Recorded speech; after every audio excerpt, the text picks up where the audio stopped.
Kita selalu diajarkan bahwa peradaban dimulai dengan bahasa, sebuah kesepakatan primitif untuk memberi nama pada rasa takut, pada lapar, dan pada Tuhan.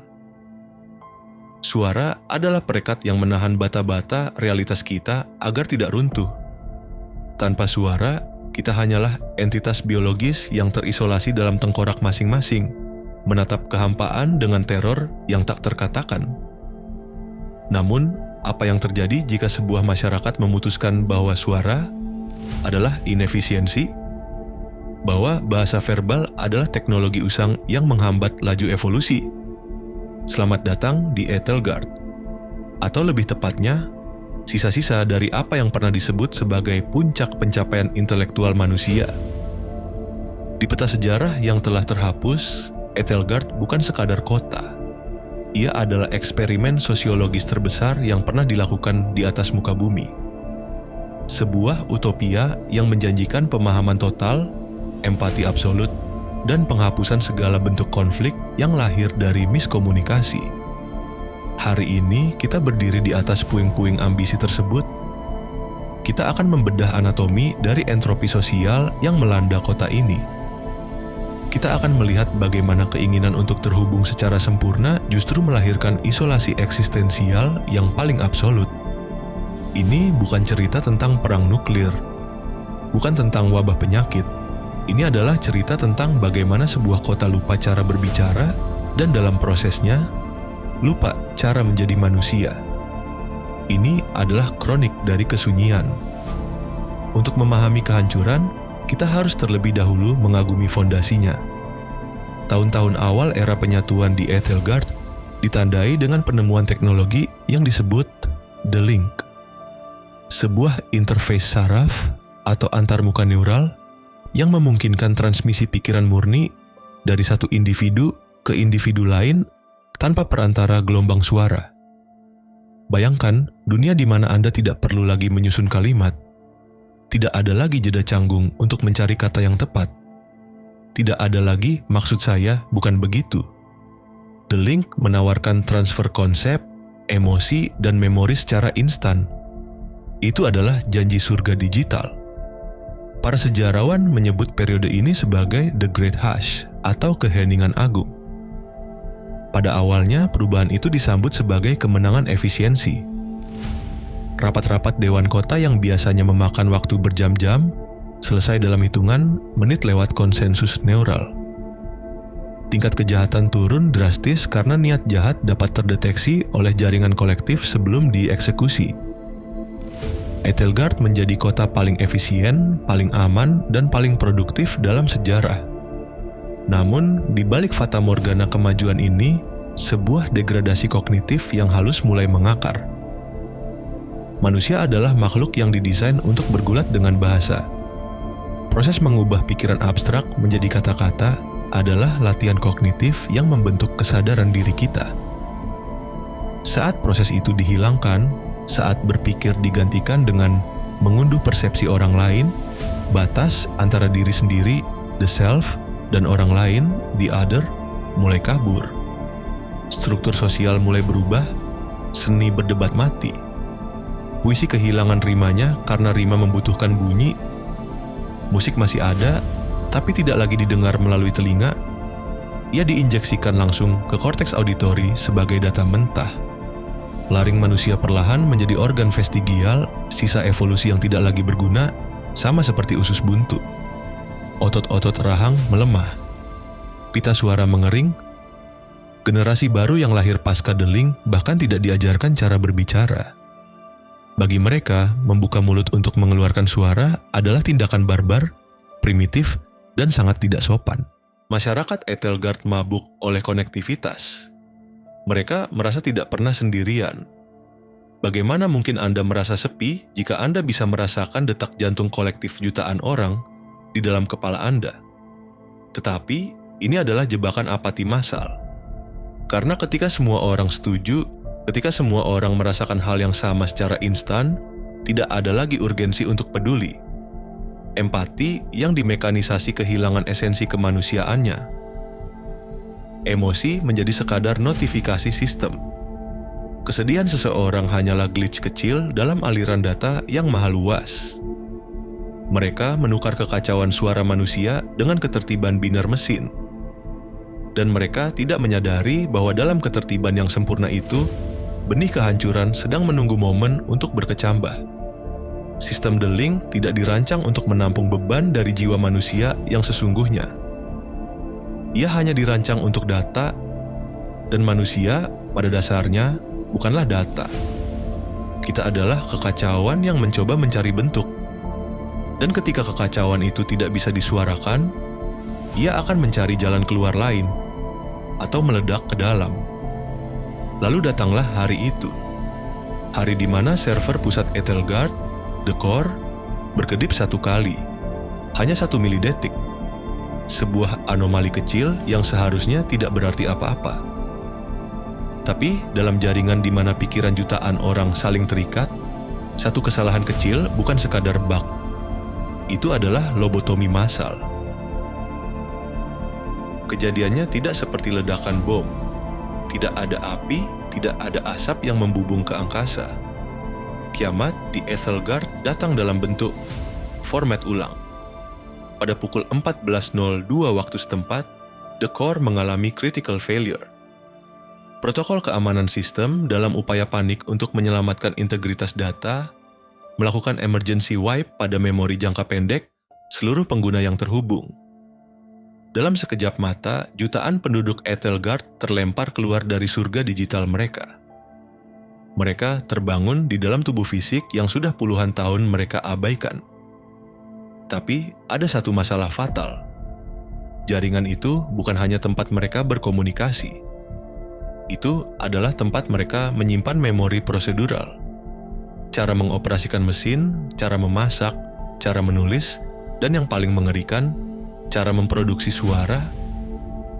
Bayangkan Anda tiba-tiba lupa siapa nama Anda, di mana Anda berada, dan bagaimana cara meminta tolong. Itulah isolasi absolut. Tanpa The Link, penduduk Etelgard adalah orang asing bagi satu sama lain. Lebih buruk lagi, mereka adalah orang asing bagi diri mereka sendiri. Ingatan kolektif yang selama ini mereka bagi, sejarah kota, pencapaian sains, ikatan keluarga, tersimpan di cloud, bukan di otak biologis mereka.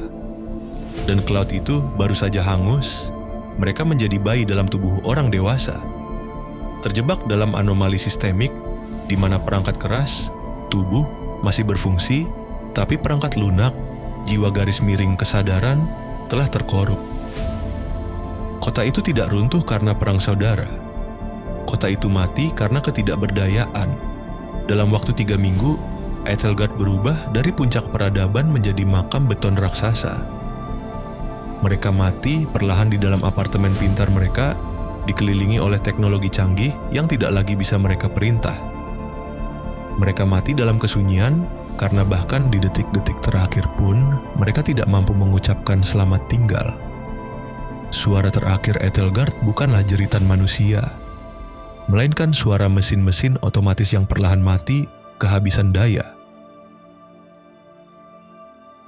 Mari kita hentikan narasi ini sejenak dan masuk ke ruang bedah. Apa yang sebenarnya membunuh Etelgard? Mudah untuk menyalahkan glitch teknis. Mudah untuk mengatakan servernya rusak. Tapi, kematian peradaban ini dimulai jauh sebelum sistem itu gagal. Kematian Etelgard dimulai saat mereka memutuskan untuk mengalidayakan fungsi dasar kemanusiaan mereka kepada algoritma. Kita menyebut ini sebagai paradoks kenyamanan. Semakin maju teknologi mempermudah hidup kita, semakin lemah kemampuan biologis dan psikologis kita untuk bertahan hidup tanpa teknologi tersebut. Sosiolog menyebut fenomena di Etelgard sebagai degradasi kognitif terstruktur. Bahasa verbal bukan sekadar alat komunikasi, ia adalah alat berpikir. Saat kita menyusun kalimat, kita sedang melatih logika, memilah emosi, dan membangun struktur realitas. Ketika penduduk Etelgard membuang bahasa demi transfer pikiran instan, mereka membuang proses pemrosesan itu sendiri. Mereka menjadi konsumen pasif dari data, bukan produsen aktif dari ide. Akibatnya, ketahanan mental mereka menjadi nol. Saat the link putus, mereka tidak memiliki mekanisme internal untuk memproses trauma. Mereka tidak punya suara dalam diri, inner monolog, untuk menenangkan diri sendiri karena suara dalam diri itu sudah lama digantikan oleh suara bising jaringan. Dan inilah ironi yang paling mematikan. Teknologi itu menjanjikan untuk menghapus rasa sepi. Tapi, rasa sepi adalah kondisi yang penting. Dalam kesendirian, manusia belajar untuk berdialog dengan dirinya sendiri. Kita belajar siapa kita saat tidak ada orang lain yang melihat. Ethelgard menciptakan generasi yang tidak pernah sendirian. Akibatnya, mereka tidak pernah membentuk diri yang utuh. Mereka hanyalah terminal-terminal kosong yang dialiri arus data. Saat arus itu putus, yang tersisa hanyalah cangkang. Mereka tidak mati karena kelaparan fisik semata. Mereka mati karena kelaparan eksistensial. Mereka menatap ke dalam diri mereka sendiri dan menemukan tidak ada siapa-siapa di sana. Lubang kubur Ethelgard tidak digali dengan cangkul. Lubang itu digali dengan kabel fiber optik dan janji manis tentang dunia tanpa salah paham. Sebuah kota tanpa suara. Sebuah monumen untuk kesombongan kita yang mengira bisa melampaui biologi. Sekarang, pertanyaannya berbalik kepada kita. Coba lihat sekeliling Anda. Berapa banyak dari suara Anda yang sudah Anda serahkan pada mesin hari ini? Ethelgard adalah sebuah peringatan, sebuah fiksi. Tapi saat kita mematikan layar ini dan melihat ke sekeliling, seberapa fiksi cerita tadi, dunia kita hari ini tidak mati karena kesunyian. Dunia kita sedang sekarat karena kebisingan. Kita hidup di zaman di mana setiap detik diisi dengan konten. Kita takut pada jeda. Kita takut pada bosan. Kita panik jika koneksi internet terputus selama 5 menit, seolah-olah oksigen kita dicabut. Kita tidak memiliki the link yang ditanam di otak kita. Tapi kita memegang prototipenya di tangan kita setiap hari. Kita semakin jarang berbicara. Kita mengirim pesan. Kita semakin jarang berdebat. Kita memblokir. Kita semakin jarang merasakan kehadiran. Kita hanya melihat status online. Kita sedang membangun Ethelgard versi kita sendiri. Sebuah masyarakat yang terhubung secara digital, namun terisolasi secara eksistensial. Kita merasa dekat dengan semua orang di seluruh dunia, tapi kita tidak tahu nama tetangga di sebelah rumah kita. Seperti warga Ethelgard, kita mulai kehilangan kemampuan untuk mentoleransi ketidaknyamanan dalam komunikasi. Kita ingin segalanya instan. Kita ingin dimengerti tanpa perlu menjelaskan. Kita ingin validasi tanpa perlu koneksi nyata. Dan perlahan, otot-otot empati kita mengalami atrofi. Bahaya terbesar bukan pada saat teknologi mengambil alih pekerjaan kita. Bahaya terbesar adalah saat teknologi mengambil alih makna dari menjadi manusia. Ketika kita lupa cara menatap mata lawan bicara. Ketika kita lupa nada getar suara orang yang kita cintai karena kita lebih terbiasa membaca teks mereka. Ketika kita lupa bahwa komunikasi bukan sekadar pertukaran informasi, melainkan pertukaran jiwa.